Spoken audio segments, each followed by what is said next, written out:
Todd,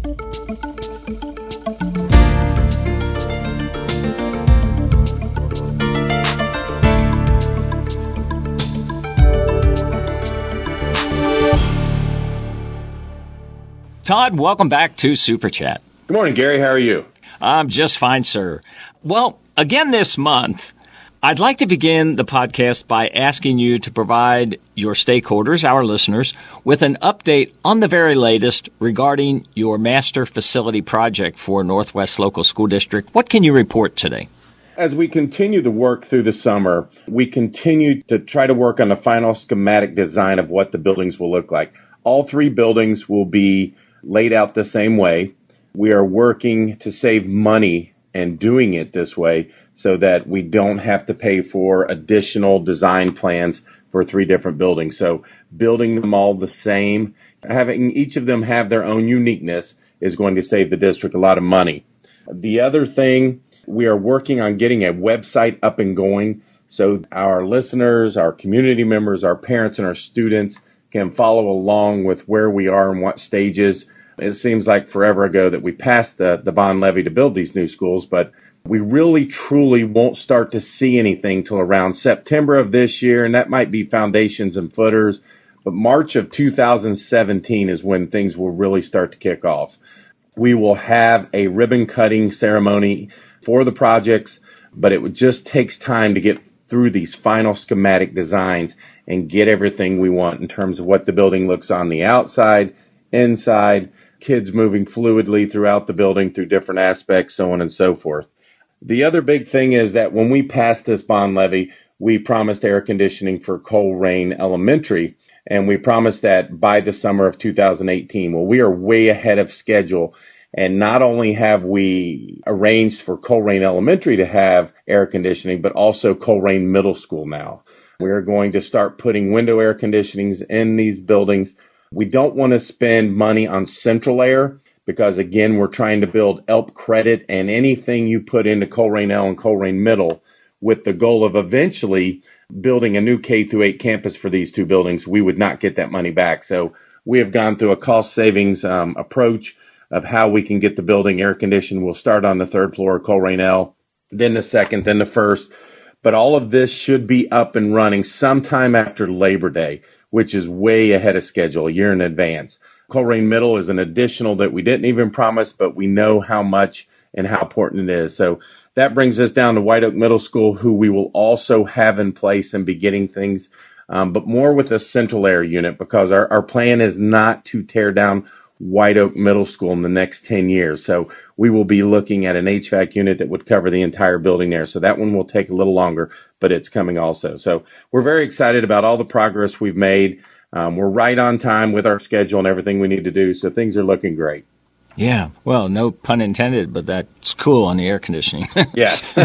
Yeah. Nice move. Nice move. Well, as it is with most schools we speak with every day, it seems like summer is very much the hiring time of the year, bringing new teachers and administrators on board. So you have a new principal at Colerain High School. What can you give me in the way of details about your new principal? Well, we have our new principal at Colerain High School, which is going to be Jack Fisher.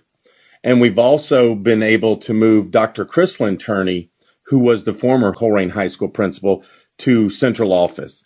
And her new role is going to be the Assistant Director of Curriculum and Intervention Services.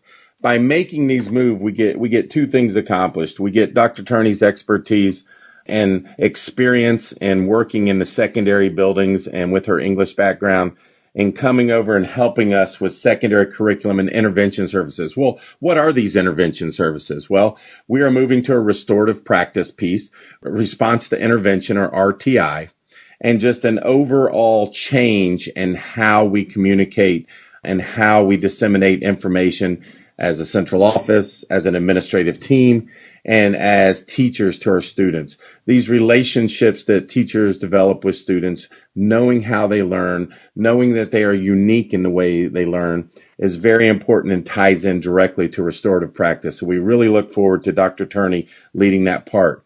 Jack Fisher, the new principal of Colerain High School, has about 11 to 13 years of high school administrator experience as a principal at Finneytown and Mount Healthy.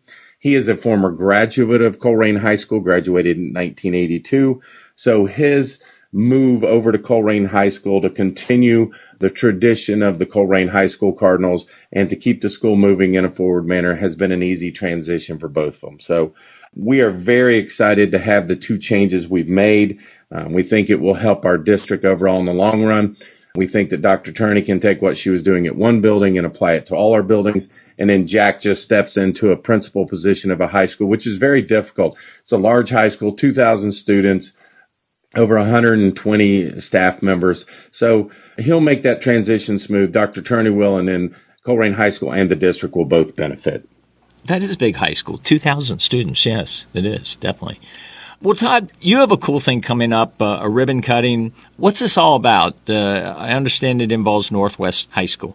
It all started a long time ago, about 10 years ago with Colerain High School. Their boosters came together, and they put the first turf field on at Colerain High School. Boosters and alumni raised all the money, paid for it. And so Northwest High School has been watching, keeping an eye on how they did things. And they came up with the Camelot Project. And the Camelot Project is the turf field, but it's also just expanding all the outdoor activities, the outdoor fields, making sure that the kids have the best surfaces and the fields to play on. So what they did is they've spent the last 2 years getting independent funds, reaching out to alumni, reaching out to local communities, acquiring some money from Rumpke, acquiring some money from UC Medical, and then raising the rest of the money so that Northwest High School could get a new turf field. On top of that, with getting that new turf field, there will be a ribbon cutting ceremony on August 19th at 6 o'clock. What's nice about this is the Mighty Knights, which is our feeder program for basically 6-year-old through 12-year-old, and then they get to the middle school. So they will play all their home games on the new turf. Our middle schools will play their home games on the new turf. And of course, our high school varsity soccer and football teams will play on the home field.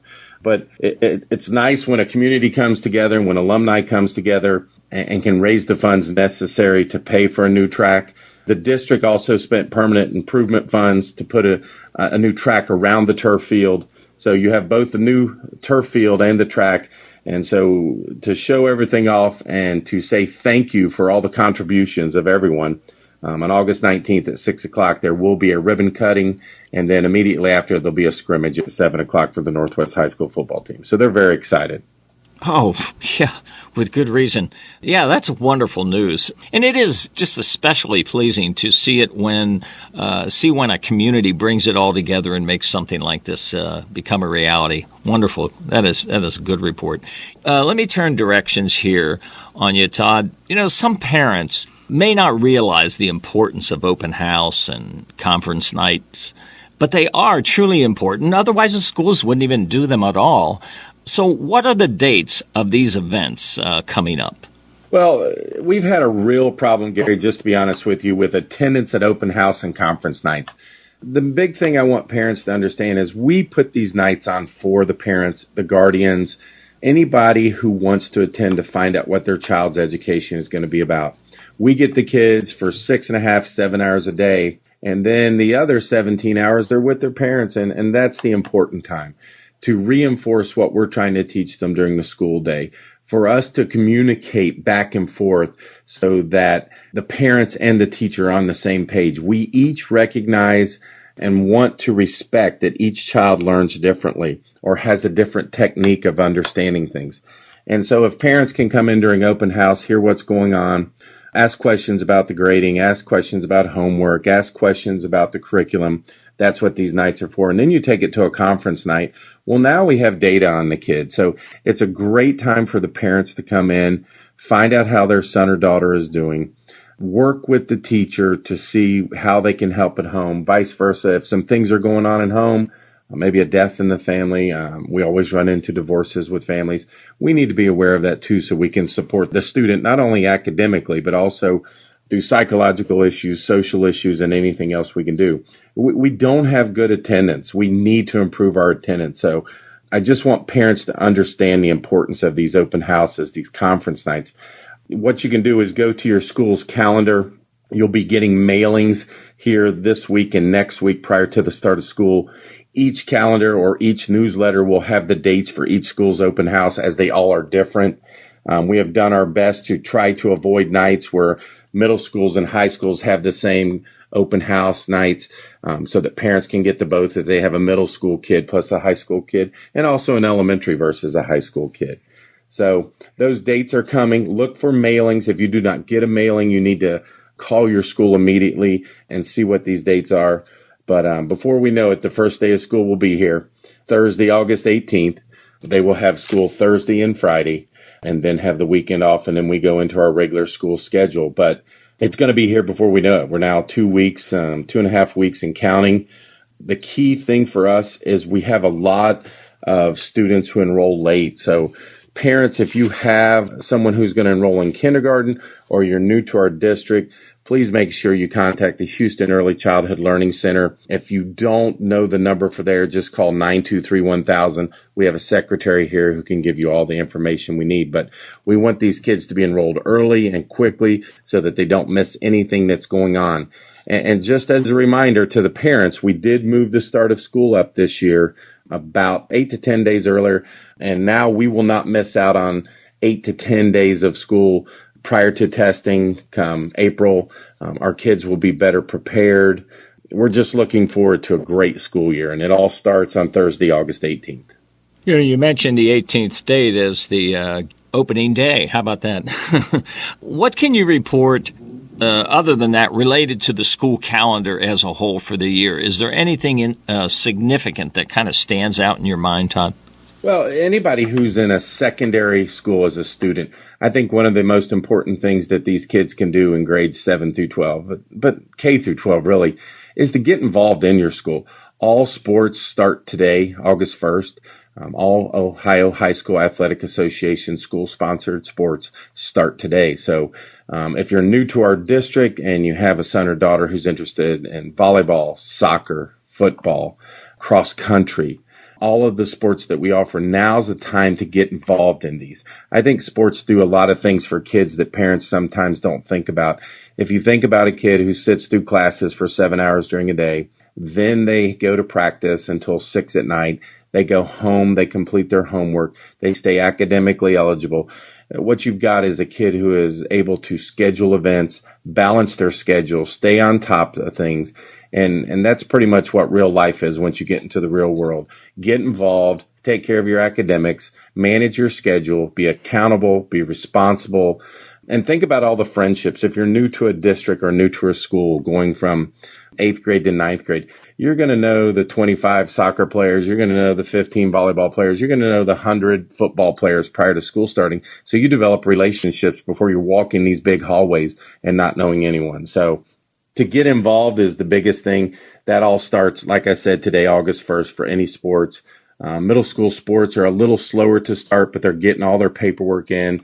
A reminder that parents need to update their EMAs for school. That's something we struggle with till the end of September. I mean, what is more important than getting all the emergency medical information on your son or child's list? It changes from year to year. People change cell phones. They change house phones. We just need things to be updated.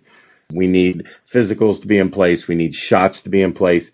We've got 2.5 weeks to get these done, but these are all reminders and a lot of what goes into the start of a school year.